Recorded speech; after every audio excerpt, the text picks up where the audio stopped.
सत श्री अकाल। शेरे पंजाब देख रहे तमाम दर्शकों का मैं पुनीत भाटिया स्वागत करदी हां। पेश ने अज दे बुलेटिन दीआं खास खबरां। किसान मोर्चे च किसानां दी होई जित, हरियाणा सरकार ने मन्नियां मंगां। किसानां दी कचहरी च पेश होए सियासी लीडर। संयुक्त किसान मोर्चे ने सियासी पार्टियां नूं वड्डे इकट्ठ ना करन दी दित्ती हिदायत। आम आदमी पार्टी ने किसान आगुआं दे फैसले नूं कीता कबूल। राजनीतिक गतिविधियां रोकण दा कीता फैसला। सिमरजीत बैंस ने चोण मनोरथ पत्तर नूं लीगल डॉक्यूमेंट बनाउण संबंधी किसान आगुआं दे एजेंडे दी कीती हिमायत। हाई कोर्ट ने दित्ती सुमैत सैनी नूं वड्डी राहत। 2022 तक गिरफ्तारी ते लाई रोक। प्रताप बाजवा ने वडाला च शुरू कीतियां सियासी सरगर्मियां। वडाला तो विधान सभा चोण लड़न दे चर्चे। पंजाब च 30 सितंबर तक सख्त कोविड पाबंदियां लागू। त्योहारां नूं देखदिआं मुख मंत्री ने लिया फैसला। ते हुण खबरां विस्तार नाल। हरियाणा के करनाल च किसानां ते प्रशासन विचाले गतिरोध खत्म हो गया है। किसान आगू गुरनाम सिंह चड़ूनी ते प्रशासन ने सांझी प्रेस कॉन्फ्रेंस की। इस दौरान दस्सिया गया कि लाठीचार्ज के आदेश देने वाले SDM आयुष सिन्हा विरुद्ध न्यायिक जांच की जाएगी। जांच दौरान आयुष सिन्हा 1 महीने की छुट्टी ते रहणगे। किसान आगू गुरनाम सिंह चड़ूनी ने दस्सिया कि 28 अगस्त नूं होए लाठीचार्ज की न्यायिक जांच की जाएगी, जिस दी निगरानी सेवा मुक्त हाई कोर्ट जज करनगे। जांच दौरान साबका SDM सिन्हा छुट्टी ते रहणगे। पीड़ित परिवार नूं 1 हफ्ते अंदर नौकरी दित्ती जाएगी। 1 महीने अंदर यह जांच पूरी करन दी गल कही गई है। दस्सणयोग है कि 28 अगस्त नूं पुलिस ने बस्ताड़ा टोल प्लाजा ते किसानां ते लाठीचार्ज कीता सी। दरअसल किसान इत्थे भाजपा की बैठक का विरोध करन पुज्जे सन। इस लाठीचार्ज विच रायपुर जटान पिंड के किसान सुशील काजल की मौत हो गई सी। इस दे विरोध विच किसानां ने 7 सितंबर नूं करनाल अनाज मंडी च महापंचायत बुलाई सी। प्रशासन नाल किसानां दी 3 दौर की बैठक दौरान किसान आगू सिर पाड़न का आदेश देने वाले तत्कालीन SDM आयुष सिन्हा दे सस्पेंड ते अड़े हुए सन। एक हमने मांग रखी थी कि उसको या तो हरियाणा से बाहर भेज दिया जाए या उसको सस्पेंड कर दिया जाए। उसमें प्रशासन सरकार ने मजबूरी ये दिखाई थी कि जो IAS MOD है उनकी भी कोई संगठन है और वो हमारे लिए परेशानी खड़ी कर रहे हैं।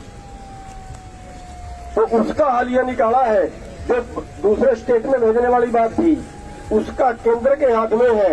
उन्होंने कहा हम चिट्ठी तो लिख देंगे, लेकिन चिट्ठी लिख के दूसरे स्टेट में भेजना ये 15 दिन की प्रक्रिया होगी कम से कम।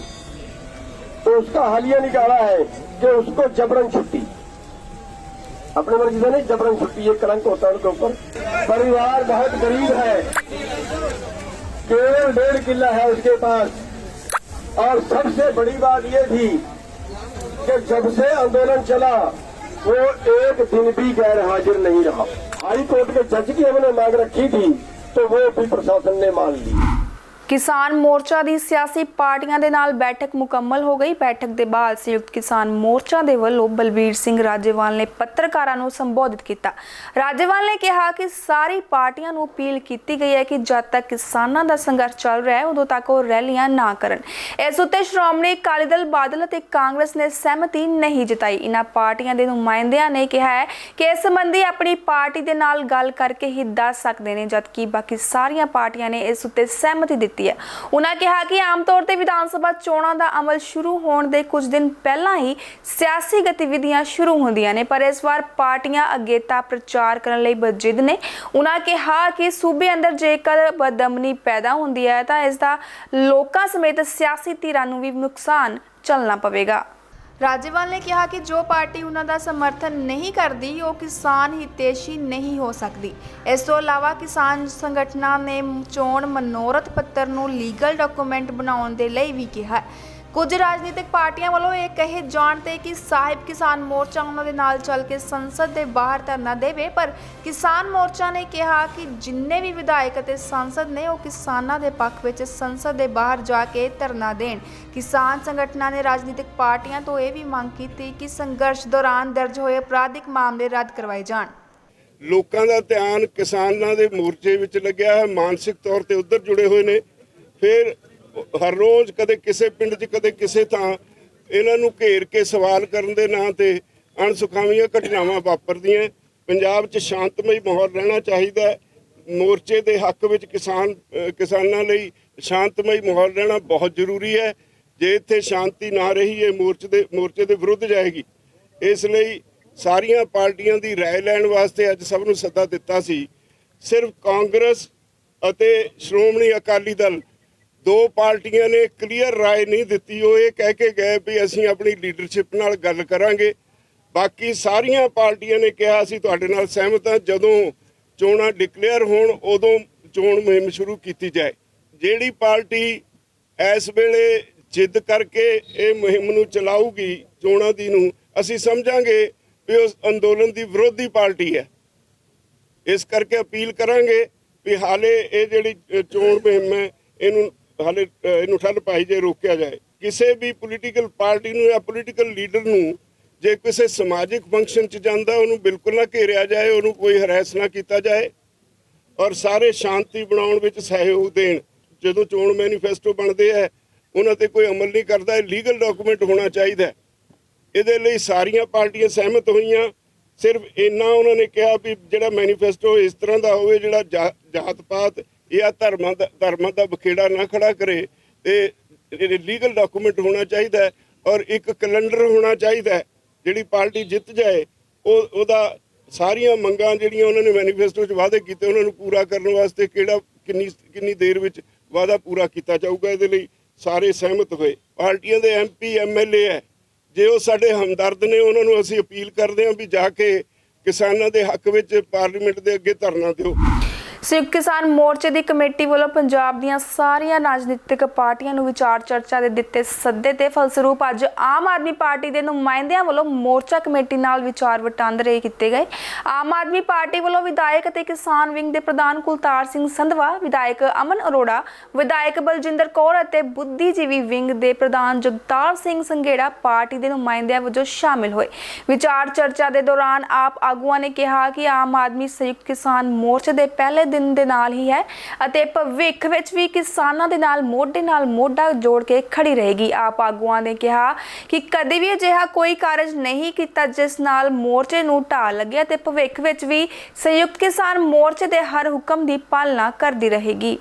ਚੋਣ ਮਨੋਰਥ ਪੱਤਰ ਵਿੱਚ ਰਾਜਨੀਤਿਕ ਪਾਰਟੀਆਂ ਵੱਲੋਂ ਝੂਠ ਬੋਲ ਕੇ ਵੋਟਾਂ ਲੈਣ 'ਚ ਮਸਲੇ ਉੱਤੇ ਆਮ ਆਦਮੀ ਪਾਰਟੀ ਨੇ ਕਿਹਾ ਕਿ ਪਾਰਟੀ ਸ਼ੁਰੂ ਤੋਂ ਹੀ ਇਹ ਮੰਗ ਕਰਦੀ ਆਈ ਹੈ ਕਿ ਘੋਸ਼ਣਾ ਪੱਤਰ ਇੱਕ ਕਾਨੂੰਨੀ ਦਸਤਾਵੇਜ਼ ਵੱਲੋਂ ਲਿਆ ਜਾਣਾ ਚਾਹੀਦਾ ਹੈ ਅਤੇ ਚੋਣ ਘੋਸ਼ਣਾ ਪੱਤਰ ਵਿੱਚ ਕੀਤੇ ਵਾਅਦੇ ਨਾ ਪੂਰੇ ਕਰਨ ਵਾਲੀ ਪਾਰਟੀ ਦੀ ਮਾਨਤਾ ਰੱਦ ਕਰ ਦਿੱਤੀ ਜਾਣੀ ਚਾਹੀਦੀ ਹੈ। ਆਪ ਆਗੂਆਂ ਨੇ ਕਿਹਾ ਕਿ ਕਿਉਂ ਜੋ ਨਰਿੰਦਰ ਮੋਦੀ ਨੂੰ ਸਿੱਧੀ ਟੱਕਰ ਦੇਣ ਦੇ ਮਾਮਲੇ ਵਿੱਚ ਆਮ ਆਦਮੀ ਪਾਰਟੀ ਨੂੰ ਲੋਕ ਸਭ ਤੋਂ ਉੱਪਰ ਰੱਖਦੇ ਨੇ, ਅਜਿਹੀ ਸੂਰਤ ਵਿੱਚ ਆਪ ਹੋਰ ਤਾਕਤ ਨਾਲ ਨਰਿੰਦਰ ਮੋਦੀ ਦੇ ਖਿਲਾਫ ਮੈਦਾਨ ਵਿੱਚ ਉਤਰਨਾ ਚਾਹੁੰਦੀ ਹੈ। ਚੋਣ ਮੈਨੀਫੈਸਟੋ ਨੂੰ ਲੈ ਕੇ ਗੱਲਾਂ ਉਹੀ ਹੋਈਆਂ ਨੇ ਜੀ ਜਿਹੜੀਆਂ ਅਸੀਂ ਲੰਮੇ ਸਮੇਂ ਤੋਂ ਕਹਿੰਦੇ ਆ ਰਹੇ ਹਾਂ ਕਿ ਜਿਹੜਾ ਚੋਣ ਮੈਨੀਫੈਸਟੋ ਹੈ ਜਿਹੜਾ ਕਿ ਅੱਜ ਝੂਠੇ ਵਾਅਦਿਆਂ ਦਾ, ਝੂਠੇ ਲਾਰਿਆਂ ਦਾ ਤੇ ਝੂਠੀਆਂ ਸੌਹਾਂ ਦਾ ਪਲੰਦਾ ਬਣ ਕੇ ਰਹਿ ਗਿਆ, ਉਹ ਇੱਕ ਲੀਗਲ ਡਾਕੂਮੈਂਟ ਬਣਨਾ ਚਾਹੀਦਾ ਤੇ ਜਿਹੜੀ ਪਾਰਟੀ ਆਪਦਾ ਲੀਗਲ ਡਾਕੂਮੈਂਟ ਦੇ 100% ਜਾਂ 90% ਆਪਦੇ ਵਾਅਦੇ ਪੂਰੇ ਨਹੀਂ ਕਰਦੀ ਹੈਗੀ ਉਹਨੂੰ ਅਗਲੀ ਵਾਰ ਚੋਣ ਲੜਨ ਦਾ ਜਿਹੜਾ ਉਹ ਹੱਕ ਨਹੀਂ ਹੋਣਾ ਚਾਹੀਦਾ ਕਿ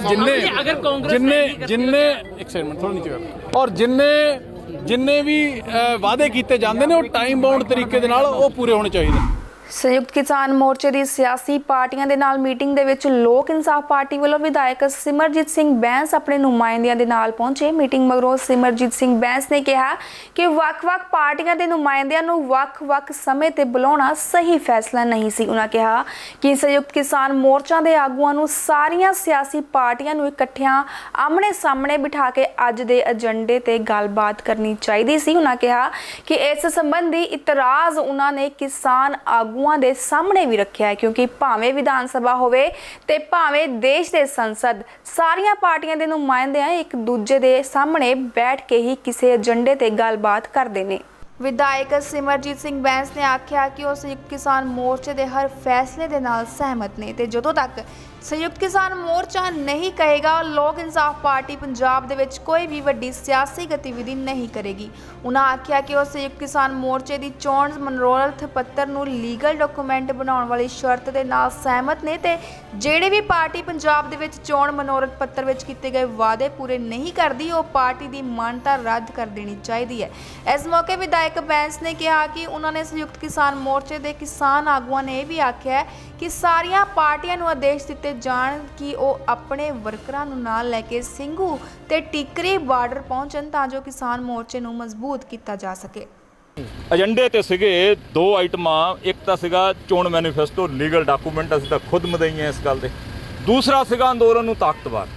ਮੈਂ ਅੰਦਰ ਇਹ ਗੱਲ ਕਹਿ ਕੇ ਆਇਆ ਵੀ ਉਹਨਾਂ ਲੋਕਾਂ ਤੋਂ ਡਰਨ ਦੀ ਲੋੜ ਨਹੀਂ ਜਿਹੜੇ 5-4 ਦਿਨ ਪਹਿਲਾਂ ਕਹਿੰਦੇ ਸੀ ਜੇ ਮੈਂ ਆਪਣੀ ਪਾਰਟੀ ਦੇ ਵਰਕਰਸ ਨੂੰ ਕਹਿਤਾ ਤੁਹਾਨੂੰ ਭਾਈਦਿਆਂ ਨੂੰ ਰਾਹ ਨਹੀਂ ਲੱਭਣੇ, ਉਹਨਾਂ ਤੋਂ ਡਰੋ ਨਾ। ਤੁਸੀਂ ਅੱਜ ਸ਼ਾਮ ਨੂੰ ਫੈਸਲਾ ਲਓ ਟਿੱਕਰੀ ਜਾਂ ਸਿੰਘੂ ਬਾਰਡਰ ਦੇ ਉੱਤੇ ਇੱਕ ਵੱਡਾ ਜਗ੍ਹਾ ਖਾਲੀ ਦੇ ਦਿਓ ਵੀ ਇੱਥੇ ਆ ਕੇ ਰੈਲੀ ਕਰੋ। ਪਿੰਡਾਂ ਦੇ ਵਿੱਚ ਕੰਪੇਨ ਕਰਦੇ ਹੋਏ ਬੱਸਾਂ ਭਰੋ, ਬੱਸਾਂ ਭਰ ਕੇ ਆਓ, ਉੱਥੇ ਰੈਲੀ ਕਰੋ। ਇੱਕ ਪੰਥ ਤੇ ਦੋ ਕਾਜ, ਨਾਲੇ ਤੁਹਾਡਾ ਵਰਕਰ ਮੋਬਿਲਾਈਜ਼, ਰੈਲੀ ਦਾ ਸਥਾਨ ਟਿੱਕਰੀ ਜਾਂ ਸਿੰਘੂ ਤੇ ਨਾਲੇ ਅੰਦੋਲਨ ਦੀ ਢਾਲ ਤੇ ਅੰਦੋਲਨ ਤਾਕਤਵਰ। ਮੈਂ ਸੁਝਾਅ ਆਪਣੇ ਵੱਲੋਂ ਦੇ ਕੇ ਆਇਆ। ਕਾਸ਼ ਇਹ ਸੰਯੁਕਤ ਕਿਸਾਨ ਮੋਰਚੇ ਦੀ ਲੀਡਰਸ਼ਿਪ ਜਿਹੜੀ ਬੜੀ ਸੂਝਵਾਨ ਆ, ਅੱਜ ਇਹਨਾਂ ਦੀ ਸੂਝਵਾਨਤਾ ਦੀ ਬਦੌਲਤ ਅੰਦੋਲਨ ਇਸ ਚਰਮ ਸੀਮਾ ਦੇ ਉੱਤੇ ਆ। ਤੇ ਨਾਲ ਮੈਂ ਇਹ ਵੀ ਕਹਿ ਕੇ ਆਇਆ ਵੀ ਪਰਵਾਹ ਨਾ ਮਾਰੋ ਕਿਸੇ ਟੁੰਡੀ ਲਾਟ ਦੀ, ਪਰਵਾਹ ਮਾਰਨ ਦੀ ਲੋੜ ਨਹੀਂ। ਅਸੀਂ ਪਿਓਰ ਅਰਬਨ ਹਲਕੇ ਦੇ ਵਿੱਚੋਂ ਆਉਂਦੇ ਆ। ਅੱਜ ਉਹ ਯੂਥ ਜਿਹਨੂੰ ਖੇਤੀਬਾੜੀ ਦਾ ਕੋਈ ਗਿਆਨ ਨਹੀਂ, ਉਹ ਵੀ ਇਸ ਅੰਦੋਲਨ ਦੇ ਨਾਲ ਦਿਲ ਤੋਂ ਜੁੜਿਆ ਹੋਇਆ। ਜੇ ਅੰਦੋਲਨ ਸਫਲ ਨਾ ਹੋਇਆ ਤੇ ਆਉਣ ਵਾਲੇ 20-50 ਸਾਲ ਲੋਕ ਅੰਦੋਲਨ ਨਹੀਂ ਕਰਨਗੇ। ਲੋਕਾਂ ਦਾ ਅੰਦੋਲਨ ਤੋਂ ਮਨ ਟੁੱਟ ਜਾਣਾ। ਡੈਮੋਕ੍ਰੇਸੀ ਮਜ਼ਬੂਤ ਕਰਨ ਵਾਸਤੇ ਡੈਮੋਕ੍ਰੈਟਿਕ ਤਰੀਕੇ ਦੇ ਨਾਲ ਪੀਸਫੁਲ ਅੰਦੋਲਨ ਇਹ ਬੜੇ ਜ਼ਰੂਰੀ ਹੈ। ਵਿਵਾਦਾਂ ਵਿੱਚ ਰਹੇ ਪੰਜਾਬ ਦੇ ਸਾਬਕਾ ਡੀਜੀਪੀ ਸੁਮੇਧ ਸਿੰਘ ਸੈਣੀ ਨੂੰ ਪੰਜਾਬ ਹਰਿਆਣਾ ਹਾਈ ਕੋਰਟ ਤੋਂ ਵੱਡੀ ਰਾਹਤ ਦਿੱਤੀ ਹੈ। ਹਾਈ ਕੋਰਟ ਨੇ ਸੈਣੀ ਨੂੰ 2022 ਤੱਕ ਕਿਸੇ ਵੀ ਹਾਲਤ ਵਿੱਚ ਗ੍ਰਿਫਤਾਰੀ ਤੇ ਰੋਕ ਲਗਾ ਦਿੱਤੀ ਹੈ।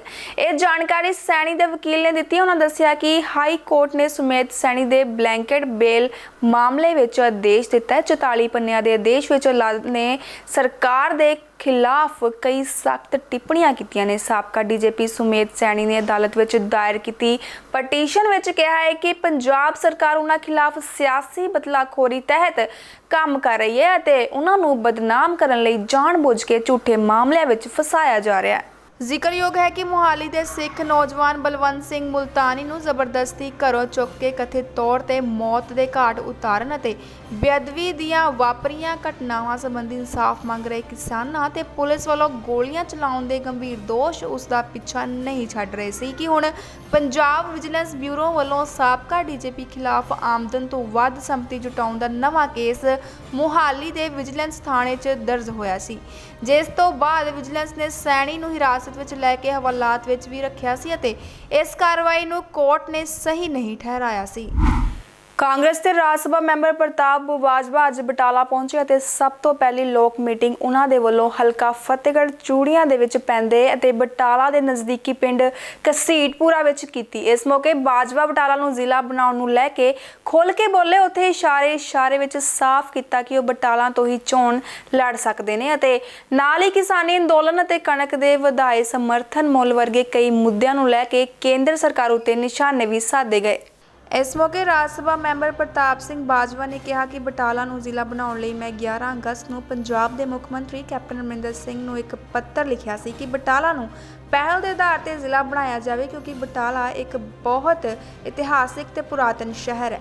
ਬਟਾਲਾ ਜ਼ਿਲ੍ਹਾ ਬਣਨ ਲਈ ਹਰ ਸ਼ਰਤ ਪੂਰੀ ਕਰਦਾ ਹੈ। ਜਿਹੜੇ ਲੋਕ ਬਟਾਲਾ ਦਾ ਜ਼ਿਲ੍ਹਾ ਬਣਨ ਦਾ ਵਿਰੋਧ ਕਰ ਰਹੇ ਨੇ ਉਹਨਾਂ ਦਾ ਜਮਹੂਰੀ ਹੱਕ ਹੈ, ਉਹ ਵਿਰੋਧ ਕਰ ਸਕਦੇ ਨੇ। ਬਟਾਲਾ ਅਗਰ ਜ਼ਿਲ੍ਹਾ ਬਣਦਾ ਹੈ ਤਾਂ ਕਿਸੇ ਦਾ ਕੋਈ ਨੁਕਸਾਨ ਨਹੀਂ ਹੋਵੇਗਾ। ਆਉਣ ਵਾਲੇ ਕੁਝ ਸਮੇਂ ਵਿੱਚ ਬਟਾਲਾ ਨੂੰ ਜ਼ਿਲ੍ਹਾ ਐਲਾਨ ਕਰਵਾ ਦੇਵਾਂਗੇ।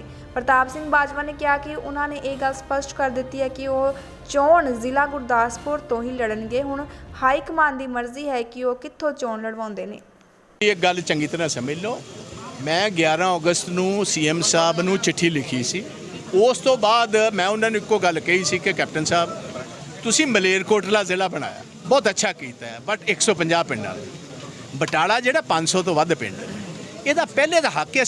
ਅਸੀਂ ਬਾਰਡਰ ਤੇ ਬੈਠੇ ਹਾਂ, ਬਾਰਡਰ ਦੇ ਲੋਕਾਂ ਨੂੰ ਡਿਵੈਲਪਮੈਂਟ ਦਾ ਮੌਕਾ ਬਹੁਤ ਘੱਟ ਮਿਲਦਾ, ਇੰਡਸਟਰੀ ਇੱਥੇ ਘੱਟ ਆਉਂਦੀ ਹੈ। ਤੁਸੀਂ ਬੈਟਰ ਐਡਮਿਨਿਸਟ੍ਰੇਟਿਵ ਇੱਥੇ ਜੇ ਲੋਕਾਂ ਨੂੰ ਐਡਮਿਨਿਸਟ੍ਰੇਸ਼ਨ ਦੇ ਨਜ਼ਦੀਕ ਲੈ ਕੇ ਜਾਣਾ ਜਾਂ ਐਡਮਿਨਿਸਟ੍ਰੇਸ਼ਨ ਨੂੰ ਲੋਕਾਂ ਦੇ ਨਜ਼ਦੀਕ ਲੈ ਕੇ ਜਾਣਾ ਤੇ ਬੜੀ ਦੇਰ ਦੀ ਮੰਗ ਹੈ। ਅੰਗਰੇਜ਼ਾਂ ਦੀ ਕੀਤੀ ਹੋਈ ਗਲਤੀ ਨੂੰ ਤੁਸੀਂ ਰੀਰਾਈਟ ਕਰ ਸਕਦੇ ਹੋ, ਇਹਨੂੰ ਗਲਤੀ ਨੂੰ ਸੁਧਾਰਨ ਦਾ ਅਸੀਂ ਕਿਉਂ ਆਸ ਕਰਦੇ ਹਾਂ ਕੈਪਟਨ ਨੂੰ, ਕਿਉਂਕਿ ਕੈਪਟਨ ਸਾਹਿਬ ਅੱਛੇ ਐਡਮਿਨਿਸਟ੍ਰੇਟਰ ਨੇ, ਮਿਲਟਰੀ ਹਿਸਟੋਰੀਅਨ ਨੇ, ਇਤਿਹਾਸ ਦੀ ਉਹ ਬਹੁਤ ਚੰਗੀ ਤਰ੍ਹਾਂ ਜਾਣਕਾਰੀ। ਦੂਜੀ ਗੱਲ ਹੈ ਪਹਿਲੀ ਪਾਤਸ਼ਾਹੀ ਨਾਲ ਜੁੜਿਆ, 6ਵੀਂ ਪਾਤਸ਼ਾਹੀ ਆਏ, ਪਹਿਲੇ ਪਾਤਸ਼ਾਹੀ ਆਏ, ਅਕਸ਼ਰਧਾਮ ਮੰਦਿਰ ਸਾਰਾ ਕੁਝ ਇੱਥੇ ਹੈ। ਤੇ ਮੈਂ ਉਹਨਾਂ ਨੂੰ ਇਹੀ ਬੇਨਤੀ ਕੀਤੀ ਕਿ 10ਵੀਂ ਪਾਤਸ਼ਾਹੀ ਦੇ ਆਸ਼ੀਰਵਾਦ ਨਾਲ ਤੁਹਾਡੀ ਪਟਿਆਲਾ ਰਿਆਸਤ ਬਣੀ ਹੈ। ਲੋਕਾਂ ਨੂੰ ਆਸ ਉਮੀਦ ਹੈ ਕਿ ਤੁਹਾਡੇ ਵਰਗਾ ਪ੍ਰੋਗਰੈਸਿਵ ਚੀਫ ਮਿਨਿਸਟਰ ਜਿਹੜਾ ਉਹ ਬਟਾਲੇ ਨਾਲ ਜਸਟਿਸ ਕਰੇਗਾ। ਮੈਨੂੰ ਪੂਰਨ ਆਸ ਹੈ, ਉਹਨਾਂ ਨੇ ਆਪਣੇ ਬਿਆਨ ਵਿੱਚ ਵੀ ਕਿਹਾ ਕਿ ਅਸੀਂ ਇਹਨੂੰ ਬੜਾ serious, it is under serious consideration. ਤਾਂ ਮੈਨੂੰ ਆਸ ਹੈ ਕਿ ਅੱਜ ਨਹੀਂ ਤੇ ਕੱਲ ਨਹੀਂ ਤੇ ਪਰਸੋਂ ਬਹੁਤ ਜਲਦ ਇਹ ਜਿਹੜਾ ਇੱਕ ਚੰਗਾ ਫੈਸਲਾ ਬਟਾਲੇ ਦੇ ਲੋਕਾਂ ਦੇ ਤੇ ਸਪੈਸ਼ਲੀ ਬਟਾਲਾ ਜ਼ਿਲ੍ਹਾ ਦਾ ਜਿੰਨਾ ਆਲਾ ਦੁਆਲਾ ਏਰੀਆ ਉਹਦੇ ਮੁਤਾਬਕ ਇਹ ਇੱਕ ਅੱਛਾ ਫੈਸਲਾ ਜਿਹੜਾ। ਪੰਜਾਬ ਦੇ ਮੁੱਖ ਮੰਤਰੀ ਕੈਪਟਨ ਅਮਰਿੰਦਰ ਸਿੰਘ ਨੇ ਸ਼ੁੱਕਰਵਾਰ ਨੂੰ ਆਉਂਦੇ ਤਿਉਹਾਰਾਂ ਦੇ ਮੌਸਮ ਨੂੰ ਵੇਖਦੇ ਹੋਏ ਮੌਜੂਦਾ ਕੋਵਿਡ ਪਾਬੰਦੀਆਂ ਵਿੱਚ 30 ਸਤੰਬਰ ਤੱਕ ਵਾਧਾ ਕੀਤੇ ਜਾਣ ਦੇ ਹੁਕਮ ਦੇ ਦਿੱਤੇ ਨੇ ਅਤੇ ਸਾਰੇ ਸਿਆਸੀ ਇਕੱਠਾਂ ਸਮੇਤ ਵਿੱਚ ਸ਼ਮੂਲੀਅਤ ਕਰਨ ਵਾਲਿਆਂ ਦੀ ਗਿਣਤੀ 300 ਤੈਅ ਕਰ ਦਿੱਤੀ ਹੈ। ਇਸ ਦੇ ਨਾਲ ਹੀ ਮਾਸਕ ਪਾਉਣ ਅਤੇ ਸਮਾਜਿਕ ਦੂਰੀ ਬਣਾ ਕੇ ਰੱਖਣ ਨੂੰ ਵੀ ਸਖਤੀ ਨਾਲ ਲਾਗੂ ਕਰਨ ਦੇ ਹੁਕਮ ਦਿੱਤੇ ਗਏ ਨੇ। ਤਿਉਹਾਰਾਂ ਨੂੰ ਵੇਖਦੇ ਹੋਏ ਲਗਾਤਾਰ ਚੌਕਸੀ ਰੱਖਣ ਦਾ ਸੱਦਾ ਦਿੰਦੇ ਹੋਏ ਮੁੱਖ ਮੰਤਰੀ ਨੇ ਸਮੂਹ ਸਿਆਸੀ ਪਾਰਟੀਆਂ ਨੂੰ ਇਸ ਸੰਬੰਧ ਵਿੱਚ ਮਿਸਾਲ ਪੇਸ਼ ਕਰਨ ਲਈ ਕਿਹਾ ਅਤੇ ਇਸ ਦੇ ਨਾਲ ਹੀ ਡੀਜੀਪੀ ਨੂੰ ਨਿਰਦੇਸ਼ ਦਿੱਤੇ ਕਿ ਪਾਬੰਦੀਆਂ ਦੀ ਪਾਲਣਾ ਸਭਨਾਂ ਦੁਆਰਾ ਯਕੀਨੀ ਬਣਾਈ ਜਾਵੇ। ਹੁਣ ਮੰਤਰੀ ਨੇ ਇਹ ਵੀ ਹੁਕਮ ਦਿੱਤੇ ਕਿ ਟੈਸਟਿੰਗ ਸਮਰੱਥਾ ਵਿੱਚ ਵਾਧਾ ਕਰਦੇ ਹੋਏ ਇਸ ਨੂੰ ਮੌਜੂਦਾ 45,000 ਪ੍ਰਤੀ ਦਿਨ ਤੋਂ ਵਧਾ ਕੇ ਘੱਟੋ ਘੱਟ 50,000 ਪ੍ਰਤੀ ਦਿਨ ਕੀਤਾ ਜਾਵੇ ਤਾਂ ਜੋ ਕੋਵਿਡ ਦੀ ਤੀਜੀ ਸੰਭਾਵੀ ਲਹਿਰ ਸੰਬੰਧੀ ਪਹਿਲਾਂ ਤੋਂ ਹੀ ਤਿਆਰੀਆਂ ਕੀਤੀਆਂ ਜਾ ਸਕਣ। ਉਨ੍ਹਾਂ ਇਹ ਵੀ ਨਿਰਦੇਸ਼ ਦਿੱਤੇ ਕਿ ਸੈਂਟੀਨਲ ਟੈਸਟਿੰਗ ਦੇ ਨਾਲ ਹੀ ਆਊਟਰੀਚ ਕੈਂਪ ਅਤੇ ਟੈਸਟਿੰਗ ਵੀ ਕੀਤੀ ਜਾਵੇ, ਖਾਸ ਕਰਕੇ ਉਹਨਾਂ ਥਾਵਾਂ ਉੱਤੇ ਜਿੱਥੇ ਕਿ ਤਿਉਹਾਰਾਂ ਦੇ ਮੱਦੇਨਜ਼ਰ ਲੋਕਾਂ ਦਾ ਇਕੱਠ ਹੋਣ ਦੀ ਉਮੀਦ ਹੈ। Punjab roadways Punbus PRTC contractor workers union ਵੱਲੋਂ ਆਪਣੀਆਂ ਮੰਗਾਂ ਨੂੰ ਲੈ ਕੇ ਅੱਜ ਮੁੱਖ ਮੰਤਰੀ ਕੈਪਟਨ ਅਮਰਿੰਦਰ ਸਿੰਘ ਨੇ ਸਿਸਮਾ ਫਾਰਮ ਹਾਊਸ ਨੇੜੇ ਘਿਰਾਓ ਕੀਤਾ। ਵੱਡੀ ਗਿਣਤੀ 'ਚ ਕੱਚੇ ਮੁਲਾਜ਼ਮਾਂ ਦੇ ਧਰਨਾ ਦੇ ਕੇ ਤਿੱਖਾ ਰੋਸ ਪ੍ਰਗਟਾਇਆ। ਇਕੱਠ ਨੂੰ ਸੰਬੋਧਨ ਕਰਦਿਆਂ ਸੂਬਾ ਪ੍ਰਧਾਨ ਰੇਸ਼ਮ ਸਿੰਘ ਗਿੱਲ ਨੇ ਕਿਹਾ ਕਿ ਪਿਛਲੇ 10 ਤੋਂ 15 ਸਾਲ ਤੋਂ ਪਨਬਸ ਅਤੇ PRTC 'ਚ ਮੁਲਾਜ਼ਮ ਠੇਕੇ ਅਤੇ ਆਊਟਸੋਰਸ ਆਧਾਰ ਤੇ ਨਿਗੁਣੀਆਂ ਤਨਖਾਹਾਂ ਉੱਪਰ ਸੇਵਾਵਾਂ ਨਿਭਾ ਰਹੇ ਨੇ। ਉਹਨਾਂ ਕਿਹਾ ਕਿ ਸਰਕਾਰ ਵੱਲੋਂ ਇਨ੍ਹਾਂ ਮੁਲਾਜ਼ਮਾਂ ਨੂੰ ਪੱਕਾ ਕਰਨ ਲਈ ਹਮੇਸ਼ਾ ਲਾਰਾ ਲਾਇਆ ਜਾਂਦਾ ਰਿਹਾ ਪਰ ਪੱਕਾ ਕਦੇ ਵੀ ਨਹੀਂ ਕੀਤਾ ਗਿਆ। ਜਥੇਬੰਦੀ ਦੇ ਸਰਪ੍ਰਸਤ ਕਮਲ ਕੁਮਾਰ ਨੇ ਧਰਨਾਕਾਰੀਆਂ ਨੂੰ ਸੰਬੋਧਨ ਕਰਦਿਆਂ ਕੈਪਟਨ ਸਰਕਾਰ ਦੇ ਅੜੀਅਲ ਰਵੱਈਏ ਦੀ ਸਖਤ ਸ਼ਬਦਾਂ 'ਚ ਨਿਖੇਧੀ ਕੀਤੀ। ਉਨ੍ਹਾਂ ਕਿਹਾ ਕਿ ਕਾਂਗਰਸ ਸਰਕਾਰ ਟਰਾਂਸਪੋਰਟ ਮਾਫੀਆ ਨੂੰ ਨੱਥ ਪਾਉਣ ਦਾ ਵਾਅਦਾ ਕਰਕੇ ਸੱਤਾ 'ਚ ਆਈ ਸੀ ਪਰ ਇਨ੍ਹਾਂ ਅਦਾਰਿਆਂ ਨੂੰ ਖੋਰਾ ਲਾਇਆ ਜਾ ਰਿਹਾ ਹੈ। ਉਨ੍ਹਾਂ ਕਿਹਾ ਕਿ ਪਨਬਸ ਅਤੇ PRTC ਦੇ ਸਮੂਹ ਕੱਚੇ ਵਰਕਰ 5 ਦਿਨਾਂ ਤੋਂ ਹੜਤਾਲ ਉੱਤੇ ਚੱਲ ਰਹੇ ਨੇ ਪਰ ਮਹਿਲਾਵਾਂ ਸਮੇਤ ਹੋਰਾਂ ਨੂੰ ਮੁਫਤ ਸਫ਼ਰ ਦੀ ਸਹੂਲਤ ਪ੍ਰਦਾਨ ਕਰਨ ਵਾਲੇ ਇਨ੍ਹਾਂ ਮੁਲਾਜ਼ਮਾਂ ਵੱਲ ਸਰਕਾਰ ਕੋਈ ਧਿਆਨ ਨਹੀਂ ਦੇ ਰਹੀ। ਮੁਲਾਜ਼ਮਾਂ ਸਰਕਾਰ ਨੂੰ ਚੇਤਾਵਨੀ ਦਿੰਦਿਆਂ ਕਿਹਾ ਕਿ ਜੇਕਰ ਸਰਕਾਰ ਨੇ ਜਨਤਕ ਅਦਾਰਿਆਂ ਦੇ ਇਨ੍ਹਾਂ ਮੁਲਾਜ਼ਮਾਂ ਦੀਆਂ ਮੰਗਾਂ ਨਾ ਮੰਨੀਆਂ ਤਾਂ ਸੂਬੇ ਦੇ ਮੇਨ ਹਾਈਵੇ ਮੁਕੰਮਲ ਤੌਰ ਤੇ ਜਾਮ ਕਰਕੇ ਸੰਘਰਸ਼ ਹੋਰ ਤਿੱਖਾ ਕੀਤਾ ਜਾਵੇਗਾ।